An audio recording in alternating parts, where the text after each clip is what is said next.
pelancaran MD Nexus yang pertama. Kita telah pun menyatakan bahawa sebenarnya impak yang kita lihat adalah dari sudut kebersediaan infrastruktur negara kita dan ianya standing dengan negara-negara yang lain. Satu perkara yang kita lihat adalah bagaimana kita boleh selain daripada mewujudkan satu bangunan, kita juga nak bangunkan kawasan persekitaran. Sebab itu kita memberi fokus kepada precinct yang terletak di kawasan persekitaran sini.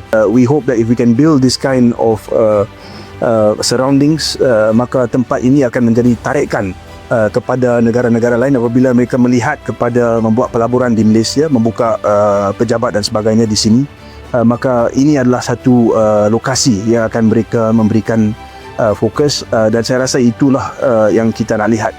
Bagaimana kita boleh mendirikan bangunan-bangunan seperti ini yang ada MD Nexus, dan ianya menjadi tarikan kepada perniagaan-perniagaan baru daripada seluruh, bukan sahaja rantau tapi seluruh dunia, untuk membangunkan precinct ini ataupun kawasan persekitaran ini sebagai kawasan digital.